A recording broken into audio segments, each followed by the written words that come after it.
श्री बृहस्पतये नमः। साथियों, ज्योतिष शास्त्र के अनुसार 9 ग्रहों में बृहस्पति ग्रह का विशेष महत्व है। बृहस्पति ग्रह सुख, वैभव, धन, वैवाहिक जीवन, संतान का प्रतीक है। गुरुवार का व्रत जीवन में अति शुभ फलदायी होता है। जिस जातक की कुंडली में गुरु ग्रह दोष हो, उसे नियमित रूप से बृहस्पति भगवान की पूजा करनी चाहिए। उसके लिए प्रत्येक गुरुवार को बृहस्पतिवार व्रत कथा का पाठ करना, सुनना और दूसरे को सुनाना लाभदायक है। जो भी भक्तगण अपने जीवन में मंगल की कामना रखते हैं, वह इस वीडियो को लाइक करते हुए कमेंट में जय श्री हरि अवश्य लिखें। प्राचीन समय की बात है, भारतवर्ष में एक राजा राज्य करता था। वह बड़ा प्रतापी और दानी था। वह नित्य गरीबों और ब्राह्मणों की सेवा सहायता करता था। वह प्रतिदिन मंदिर में भगवान दर्शन करने जाता था, लेकिन यह बात उसकी रानी को अच्छी नहीं लगती थी। वह न ही पूजन करती थी और न ही दान करने में उसका मन लगता था। एक दिन राजा शिकार खेलने वन को गए हुए थे, तो रानी और दासी महल में अकेली थी। उसी समय बृहस्पति देव साधु वेश में राजा के महल में भिक्षा के लिए गए और भिक्षा मांगी, तो रानी ने भिक्षा देने से मना कर दिया। रानी ने कहा कि हे साधु महाराज, मैं तो दान कूड़े से तंग आ गई हूँ। इस कार्य के लिए मेरे पतिदेव ही बहुत है। अब आप ऐसी कृपा करें कि सारा धन नष्ट हो जाए तथा मैं आराम से रह सकूं। साधु ने कहा, देवी तुम तो बड़ी विचित्र हो। धन और संतान से कौन दुखी होता है? इसकी तो सभी कामना करते हैं। पापी भी पुत्र और धन की इच्छा करते हैं। अगर तुम्हारे पास अधिक धन है तो भूखे मनुष्यों को भोजन कराओ, प्याऊ लगवाओ, ब्राह्मणों को दान दो, कुआं, तालाब, बावड़ी, बाग, बगीचे आदि का निर्माण कराओ, मंदिर, पाठशाला, धर्मशाला बनवाकर दान दो, निर्धनों की कुंवारी कन्याओं का विवाह करवाओ, साथ ही यज्ञ आदि कर्म करो, अपने धन को शुभ कार्यों में खर्च करो। ऐसा करने से तुम्हारा नाम परलोक में सार्थक होगा और तुम्हें स्वर्ग की प्राप्ति होगी। लेकिन रानी पर उपदेश का कोई प्रभाव न पड़ा। वह बोली, महाराज मुझे ऐसे धन की आवश्यकता नहीं जिसको मैं अन्य लोगों को दान दूं, जिसको रखने और संभालने में ही मेरा सारा समय नष्ट हो जाए। अब आप ऐसी कृपा करें कि सारा धन नष्ट हो जाए तथा मैं आराम से रह सकूं। साधु ने उत्तर दिया कि यदि तुम्हारी ऐसी इच्छा है तो जैसा मैं तुम्हें बताता हूँ तुम वैसा ही करना। बृहस्पतिवार को घर को गोबर से लीपना, अपने केशों को पीली मिट्टी से धोना, राजा से कहना कि वह बृहस्पतिवार को हजामत बनवाए, भोजन में मांस मदिरा खाना, कपड़ा धोबी के यहाँ धुलने के लिए देना। ऐसा करने से 7 बृहस्पतिवार में ही आपका सारा धन नष्ट हो जाएगा। इतना कहकर वह साधु महाराज वहां से अंतर्धान हो गए। इसके बाद रानी ने वही किया जो साधु ने बताया था। 3 बृहस्पतिवार ही बीते थे कि उसका समस्त धन संपत्ति नष्ट हो गया और भोजन के लिए राजा रानी तरसने लगे। तब एक दिन राजा ने रानी से कहा, तुम यहाँ पर रहो, मैं दूसरे देश में चाकरी के लिए चला जाऊं, क्योंकि यहाँ पर मुझे सभी मनुष्य जानते हैं, इसलिए कोई कार्य नहीं कर सकता। देश चोरी परदेश भीख बराबर है। ऐसा कहकर राजा परदेश चला गया। वहाँ जंगल को जाता और लकड़ी काट कर लाता और शहर में बेचता। इस तरह जीवन व्यतीत करने लगा। इधर राजा के बिना रानी और दासी दुखी रहने लगी। किसी दिन भोजन मिलता और किसी दिन जल पीकर ही रह जाती।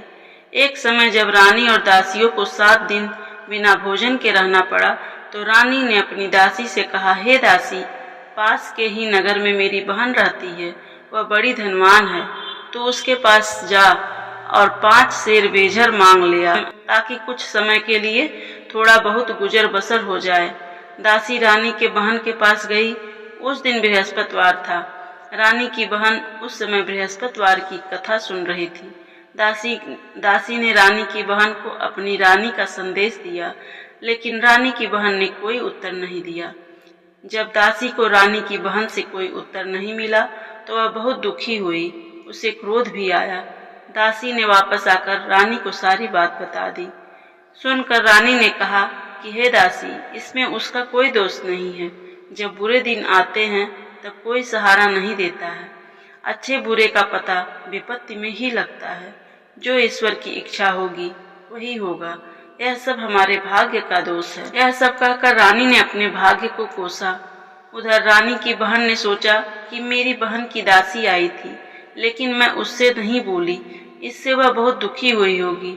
कथा सुनकर और पूजन समाप्त कर वह बहन के घर गई और कहने लगी, हे बहन, मैं बृहस्पतिवार का व्रत कर रही थी, तुम्हारी दासी गई, लेकिन जब तक कथा होती है तब तक न उठते हैं न बोलते हैं, इसलिए मैं नहीं बोली। कहो दासी क्यों गई? रानी बोली, हमारे घर अनाज नहीं था। ऐसा कहते कहते रानी की आंखें भर आई।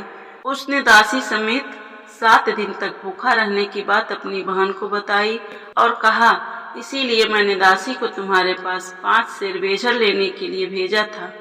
रानी की बहन बोली, बहन देखो, बृहस्पति देव सबकी मनोकामना पूर्ण करते हैं। तुम देख लो, शायद तुम्हारे घर में अनाज रखा हो।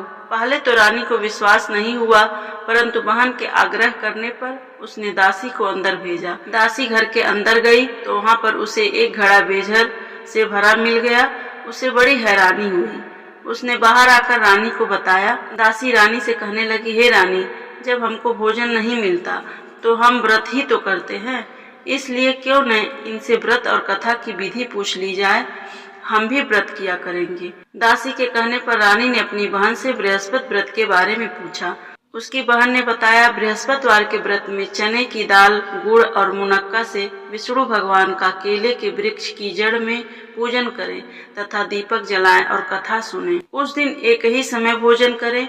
भोजन में पीले खाद्य पदार्थ का सेवन जरूर करें, इससे गुरु भगवान प्रसन्न होते हैं, अन्न पुत्र धन का वरदान देते हैं, साथ ही सभी मनोकामनाएं पूर्ण करते हैं। व्रत और पूजन की विधि बताकर रानी की बहन अपने घर लौट आई। रानी और दासी दोनों ने निश्चय किया कि बृहस्पति देव भगवान का पूजन जरूर करेंगे। 7 दिन बाद जब बृहस्पतिवार आया तो उन्होंने व्रत रखा।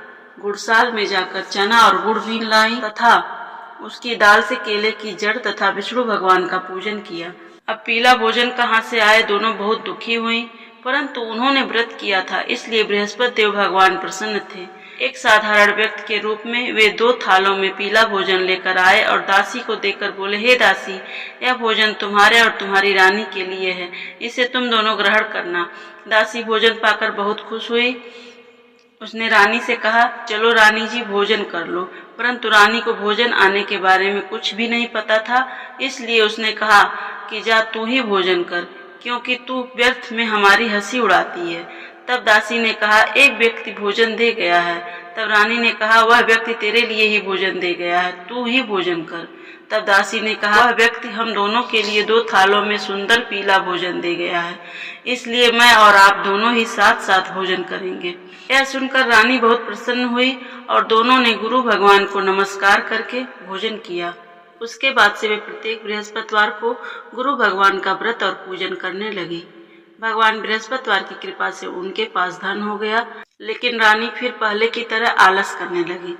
तब दासी बोली, देखो रानी, तुम पहले भी इसी प्रकार आलस्य करती थी, तुम्हें धन को रखने में कष्ट होता था, इसी कारण सभी धन नष्ट हो गया। अब गुरु भगवान की कृपा से धन मिला है तो फिर तुम्हें आलस्य होता है। बड़ी मुसीबतों के बाद हमने यह धन पाया है, इसलिए हमें दान पुण्य करना चाहिए। अब तुम भूखे मनुष्यों को भोजन कराओ, प्याऊ लगवाओ, ब्राह्मणों को दान दो, कुआं, तालाब, बावड़ी और बाग बगीचे आदि का निर्माण कराओ, मंदिर, पाठशाला और धर्मशाला बनवाकर दान दो, निर्धनों की कुंवारी कन्याओं का विवाह कराओ, साथ ही यज्ञ आदि कर्म करो। अपने धन को शुभ कार्यों में खर्च करो, जिससे तुम्हारे कुल का यश बढ़े और स्वर्ग प्राप्त हो और पितृ प्रसन्न हो। दासी की बात मानकर रानी शुभ कर्म करने लगी, उसका यश फैलने लगा। एक दिन रानी और दासी आपस में विचार करने लगी कि न जाने राजा किस दशा में होंगे, उनकी खोज खबर भी नहीं है। उन्होंने श्रद्धा पूर्वक बृहस्पति भगवान से प्रार्थना की कि राजा कहीं भी हो शीघ्र वापस आ जाएं। उसी रात्रि को बृहस्पति देव ने राजा को स्वप्न में कहा कि हे राजा, उठ, तेरी रानी तुझको याद करती है, अपने देश को लौट जा। राजा प्रातः काल उठा और जंगल से लकड़ी काटने के लिए जंगल की ओर चल पड़ा। जंगल से गुजरते हुए विचार करने लगा कि रानी की गलती से उसे कितने दुख भोगने पड़े। राजपाट छोड़कर जंगल में आकर रहना पड़ा।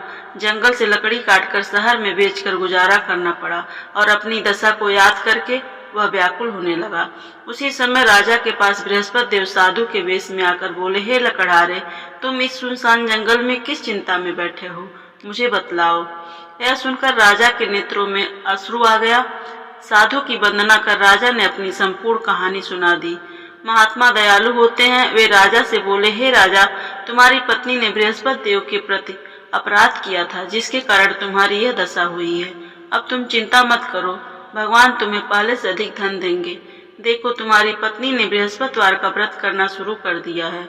अब तुम भी बृहस्पतिवार के व्रत में चने की दाल, गुड़ और मुनक्का से विष्णु भगवान का केले के वृक्ष की जड़ में पूजन करो तथा दीपक जलाकर कथा सुनो। उस दिन एक ही समय भोजन करना, लेकिन भोजन में पीले खाद्य पदार्थ का सेवन जरूर करना। भगवान तुम्हारी सभी मनोकामनाओं को पूर्ण करेंगे। साधु की बात सुनकर राजा बोले, हे प्रभु, लकड़ी बेचकर तो इतना पैसा नहीं बचता जिससे भोजन के उपरांत कुछ बचा सकूं। मैंने रात्रि में अपनी रानी को व्याकुल देखा है।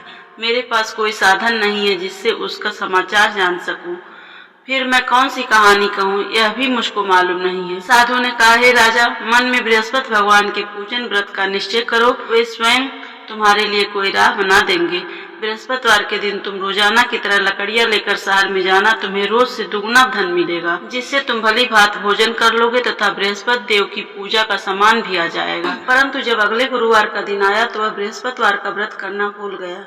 इस कारण बृहस्पति भगवान नाराज हो गए। उस दिन उस नगर के राजा ने विशाल यज्ञ का आयोजन किया तथा अपने समस्त राज्य में घोषणा करवा दी कि सभी मेरे यहाँ भोजन करने आएंगे, किसी के घर चूल्हा न जले। इस आज्ञा को जो नहीं मानेगा उसको फांसी दे दी जाएगी। राजा की आज्ञा अनुसार राजा के भोज में सभी लोग सम्मिलित हुए, लेकिन लकड़हारा कुछ देर से पहुंचा, इसलिए राजा उसको अपने साथ महल में ले गए। जब राजा लकड़हारे को भोजन करा रहे थे तो रानी की दृष्टि उसकी खूंटी पर पड़ी, जिस पर उसका हार लटका हुआ था। उसे हार खूंटी पर लटका दिखाई नहीं दिया। रानी को निश्चय हो गया कि मेरा हार इस लकड़हारे ने चुरा लिया है। उसी समय सैनिक बुलवाकर उसको जेल में डलवा दिया। राजा जेल में विचार करने लगे और बहुत दुखी हुए। जंगल में मिले महात्मा को याद करने लगे। तत्काल बृहस्पति देव साधु के रूप में प्रकट हुए और कहने लगे, हे राजा, तूने बृहस्पति देवता की कथा नहीं की, उसी कारण तुझे दुख प्राप्त हुआ है। अब चिंता मत कर, बृहस्पतिवार के दिन जेल खाने के दरवाजे पर तुझे 4 पैसे पड़े मिलेंगे। उनसे तो बृहस्पतिवार की पूजा करना तो तेरे सभी कष्ट दूर हो जाएंगे।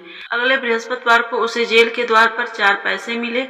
राजा ने पूजा का सामान मंगवाकर कथा कही, प्रसाद बांटा। उसी रात में बृहस्पति देव ने उस नगर के राजा को स्वप्न में कहा, हे राजा, तूने जिसे जेल में बंद किया है उसे कल छोड़ देना, वह निर्दोष है। राजा प्रातः काल उठा, खूंटी पर हार टंगा देखकर लकड़हारे को बुलाकर क्षमा मांगी तथा राजा के युग सुंदर वस्त्र आभूषण भेंट कर उसे विदा किया। अब राजा अपने नगर की ओर चल दिए। जब नगर के निकट पहुंचे तो उन्हें बड़ा आश्चर्य हुआ। नगर में पहले से अधिक बाग, तालाब और कुएं तथा बहुत सी धर्मशालाएं, मंदिर आदि बने हुए थे। राजा ने पूछा, यह सब किसका बाग और धर्मशाला है? तब नगर के सभी लोग कहने लगे कि यह सब रानी और दासी द्वारा बनवाए गए हैं। राजा को बहुत आश्चर्य हुआ और गुस्सा भी आया कि उनकी अनुपस्थिति में रानी के पास धन कहाँ से आया होगा। जब रानी ने खबर सुनी कि राजा आ रहे हैं तो उसने अपनी दासी से कहा, हे दासी, देख, राजा हमको कितनी बुरी हालत में छोड़ गए थे। वह हमारी ऐसी हालत देखकर लौट न जाएं, इसलिए तू दरवाजे पर खड़ी हो जा। रानी की आज्ञा अनुसार दासी दरवाजे पर खड़ी हो गई और जब राजा महल में आए तो अपने साथ में वह महल में लिवा आई। तब राजा ने क्रोध करके अपनी तलवार निकाली और पूछने लगा, बताओ, यह धन तुम्हें कैसे प्राप्त हुआ? तब रानी ने सारी कथा कह सुनाई। राजा ने निश्चय किया कि मैं रोजाना दिन में 3 बार कहानी कहा करूंगा और रोज व्रत किया करूंगा। अब हर समय राजा के दुपट्टे में चने की दाल बंधी रहती थी तथा दिन में वह 3 बार कथा कहता। एक रोज राजा ने विचार किया कि चलो अपनी बहन के यहाँ हो आऊं। वह घोड़े पर सवार कर अपनी बहन के यहाँ चल दिया। मार्ग में उसने देखा कि कुछ आदमी एक मुर्दे को लिए जा रहे हैं। उन्हें रोककर राजा कहने लगा, अरे भाइयों, मेरी बृहस्पतिवार की कथा तो सुन लो। वे बोले, हमारा तो आदमी मर गया है, इसको अपनी कथा को पढ़ी है। परंतु कुछ आदमी बोले, अच्छा कहो, हम तुम्हारी कथा भी सुनेंगे। राजा ने दाल निकाली और कथा कही। जब कथा आधी हुई तो मुर्दा हिलने लगा और जब कथा समाप्त हुई तो राम राम कह के बैठ गया। राजा आगे बढ़े, चलते चलते शाम हो गई। रास्ते में उसे किसान खेत में हल चलाता मिला। राजा ने उसे कथा सुनने के लिए कहा, लेकिन वह नहीं माना। राजा के हटते ही बैल पछाड़ खाकर गिर गए तथा किसान के पेट में बहुत तेज से दर्द होने लगा। उसी समय किसान की माँ रोटी लेकर आई। उसने जब पूरा हाल देखा तो पुत्र से पूछा। बेटे ने सब हाल बता दिया। बुढ़िया दौड़ी दौड़ी राजा के पास पहुंची और बोली, मैं तेरी कथा सुनूंगी, तू अपनी कथा मेरी खेत पर ही चलकर कहना।